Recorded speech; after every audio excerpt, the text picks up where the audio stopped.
Hello. In today's video, I'm going to be going over the new policy system in SoS3. There are quite a few new policies, and the order this time is quite different compared to previous events, so I think it makes sense to go over this. To start, let's go ahead and go over the first three policies, and we will work our way through the entire thing. First, I am going to focus on the breakaways, the things that aren't on the forced path on your way to the end, and like the split decisions as well. And then after that, I'm going to be going ahead and reviewing all of the policies. So to start, we have these three policies here. This one gives you 10 CP recovery speed, this one gives you 20% prestige gain, and this one gives you 50% bonus stamina limit.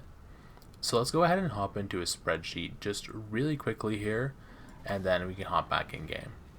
So on this spreadsheet, I use some basic math just to show that the best policy to take here is the bonus prestige boost, unless you actually need arrows or treaties and you're farming, in which case then you can go for the CP boost because obviously that'll allow you to attack more things.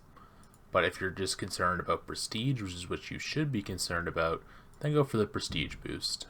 With that being said, the best course of action in my opinion would be to max spread the word, and then you can go ahead and level up this policy if you want here, and you're going to want to reset your policies after you finish this second auger stone phase where you spend all of your CP bags in order to kill 40,000 darklings. And the reason why you want to reset your policies is because you want to have the Wellspring of Vigor long term, assuming that you're going to be in a season where you are fighting a lot. This policy is just absolutely necessary. And if you go into the reset tab, you can see that you can only reset your policies once every 30 days, so make sure that you know what you're doing and what your plan is for the rest of the season. Realistically, you don't really want to reset your policies late in the season anyways, since you want to capitalize on the 2 extra warrants, so this is why I would only recommend going for this policy for like the first couple of days, and then you can reset your policies and swap over to Wellspring of Vigor. Moving on, we get to these policies here. We have Apothecary Upgrade and Healthcare Reforms. Personally, I go with Healthcare Reforms because I care more about having more elixir production speed. The Apothecary Upgrade is good if you want to go ahead and take Diligence and you also want to sleep. This will allow you to store 24 hours worth of elixir, which is okay, but long term, really, I think you will get more benefit from from producing more elixir. So that is why I'm going with Healthcare Reforms. And then on the bottom, you have Medical Administration and Medical Progress. I took Medical Administration because, in my opinion, having the stockpile days is far more beneficial than the plus 7.5% daily resource healing. You would have to be fighting and max resource healing for 15 days straight in order to get value from this or something like that. So yeah, definitely in my opinion, go with Medical Administration. It might even be more than 15 days. I haven't actually done the math there. As soon as possible, you want to get the Warrant Capacity upgrade. That requires you to get level 5 Buried Bones, and as you can see, that's what I'm working on right now. Even though I won't actually be able to make it there, this is just like, hey, in theory, this is what you would do. The reason why I won't probably be able to make it there is because I'm going to be resetting my policies. We'll go ahead and see how long this takes. I think it takes 6 hours, in which case I guess I will probably get it tomorrow. I don't know, we'll see. I'm going to come back and talk about army groups later, but for now, let's go ahead and talk about these policies. This one is really interesting. Express Transport. When your legion is routed, spend exchange coins to immediately recall them to your city. 20 exchange coins each time. This is cool if you're like a whale, or maybe you're farm killing and you died really far away or something like that, in which case then maybe you can use this skill, but generally, I don't think I'm even going to research this on my account, because I don't want to ever accidentally use this. Maybe one of the use cases would actually be for statue now that I think about it. So if you have a super competitive statue, well, no, because if you're in statue, you can actually send in a march while the other one's dead. So yeah, never mind. This one is definitely only for whales, And then we have a third-party discount down here. Receive a discount when purchasing items for other fellowship members in the Merit store. This is pretty cool, allows you to decrease the price by 5%, and that is pretty nice. If you do this, you can go ahead and buy someone else's items and they buy your items, and that way you just share this little 5% discount. This is especially valuable for free-to-play players who are maybe teamed up with a whale, or just for free-to-play players in general. Either way, this is a policy that you can take anyways. You probably don't want to take this policy until the end game though, so yeah, I would wait until at least you have your military expansion 2 maxed probably in order to actually take this. In the next section here, we have the choice between counter infantry and counter cavalry. Counter infantry is definitely the better option. There have been some interesting things going on with cavalry bombs in G1 where people use like 100 cavalry marches at the same time, but taking this policy wouldn't really save you from that, and you're going to always be fighting infantry. So definitely take counter infantry. And then in the other option here, we have counter marksman and counter magic. I think I'm going to take counter magic, and the reason for that is that I probably won't be wanting to target archers as much because I'm going to be going for a bunch of merits this season. So I think it makes more sense for me to go with counter magic.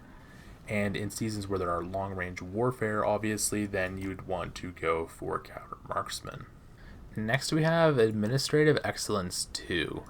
If you're not going for behemoth captures and frames and things, then I would recommend going for Administrative Excellence as quickly as possible.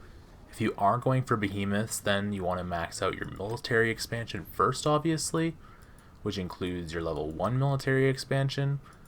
I think in order to get level 2 Administrative Excellence, you need level 15 military expansion 2 anyways, so I'll kind of force you down that path, but either way, getting the extra warrants as quickly as possible is really beneficial.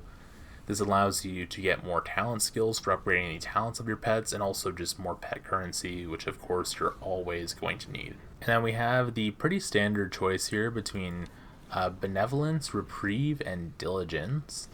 No one really should take Benevolence in my opinion. The only reason why you would want to take this is if you're maybe like 20 mil or something and you don't want to resource heal, but yeah, in general, this is not worth it. So the real decision here is between Reprieve and Diligence. If you're not going to be doing very much resource healing and you're also not going to be doing a ton of fighting, then I think it makes sense to go for Reprieve. This allows you to have 16 or 48 hours of Elixir Capacity, which is pretty awesome, just depending on what policies you took earlier. It might actually be 30 hours, not 48 hours. I'm not sure how that stacks, but generally I wouldn't recommend taking this policy anyways, so just 16 hours is what you should operate on. So I chose this policy last season and I had a good time with it, and I think that it makes sense to take this, if you're not going to be fighting a ton. However, this season I will be taking Diligence just because of that 10% resource healing cost difference, since I'm expecting to heal a lot of T4 Celestials this season. And moving on, we're getting pretty close to the end here. We have a bit of a weird one, Palliative Care and Glorious Death. This time it's a choice. I don't think this really matters. I mean, if you're killing so many troops, you probably care more about merits than you do about elixir. You're going to be able to, on average, get less than 1 merit per elixir anyways, so I think that you probably want the merit fluff.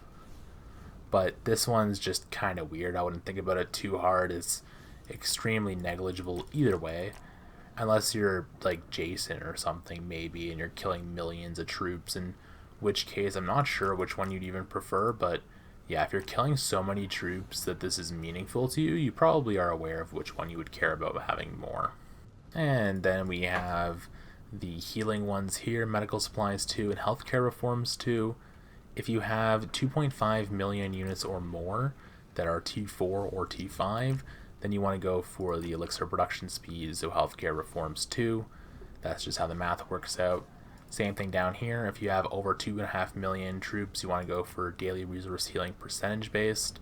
And last time I checked, let's just make sure. Yes, okay, I do have more than 2.5 million troops. Yeah, doing pretty good there. So I will definitely be going for those policies there, the healthcare reforms too, and medical seminars too. Rounding out the end of the policies here, we have heeding the call. I think that this has to do with the fellowship. Might as well take it, there's no downside. And yeah, I think this is in seconds, so 3 minutes faster, but I'm not 100% sure. I'm going to do a review of the fellowship system, by the way, at the end of the KVK, or at least after I've had the opportunity to, experiment with all the different features. So for now, I'm not 100% sure what this is, but I think that's what it's signaling to. And then we also have the bitter end policy. This policy, deal 5% more damage, but when both sides are using it, you both take 2% deads per 7 wounds. Having this policy unlocked for Behemoths is really nice. Having it unlocked for rallies and garrisons is essential. Having it unlocked for just normal peacekeeping when you're doing barb forts and stuff like that is nice too. But I don't think it's really worth rushing unless you're going to be spending gems on your policies anyways. I don't think that you're going to make it here by the time you do the Cosmic Rock. Maybe I'll try, but honestly, yeah, I don't think I actually will try. I think it's better to focus on just getting your military expansion 2 up and military expansion 1 up if your focus is Behemoths, which my focus will be this season, at least at the start. And now let's get back to the beginning here with the army groups. So the first thing here, unlock the army groups feature. Each alliance can have up to 10 army groups at once. Nice that they moved this from a seasonal talent to a policy. These two policies here, extra merits, extra legion defense, you can take both of these here. So if you're going to be leading a army group, then you want to go ahead and take both of these. And then this is just a choice. You basically have to choose this season whether you want to run infantry army groups or cavalry army groups. Personally, I won't be taking any of these policies just because I don't see the value in army groups. I would much rather be running around with a 5-ball of mages that I just constantly resource heal. And yeah, so that's going to sit there for me unless it's a prerequisite for other things, which it might be. But assuming it isn't, then it's just going to sit undone all season. Yeah, so that's it for the branch offs. There are a couple of policies that we just want to check on first. We have the pretty standard 10% resource healing cost reduction, which is nice to see. I wish there was like an additional 10% reduction because there's no seasonal talents, so resource healing is going to be more expensive this season than it was last season, which kind of sucks. The 15% or 20% more sev wounds or deaths revived, that's pretty standard. Make way, you have to level it up 15 times.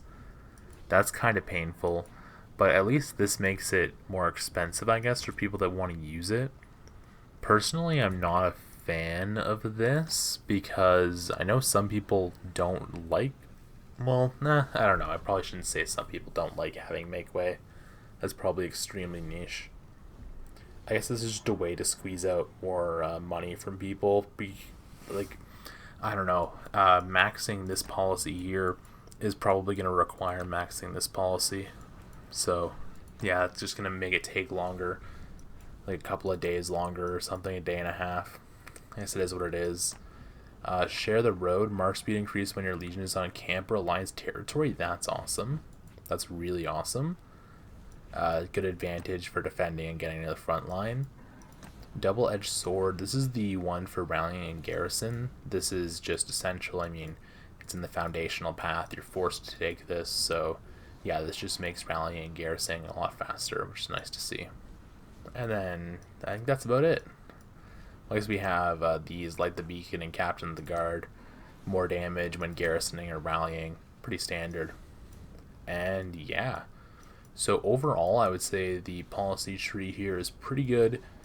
The only grudge that I have maybe is that these aren't separated and that they're mandatory. Well, the march speed one should be mandatory, but this one I think should be separated. I don't know how they would do that like artistically in this UI though, I guess. Maybe they could put it over here underneath military expansion too. Change it to be purple. I don't know.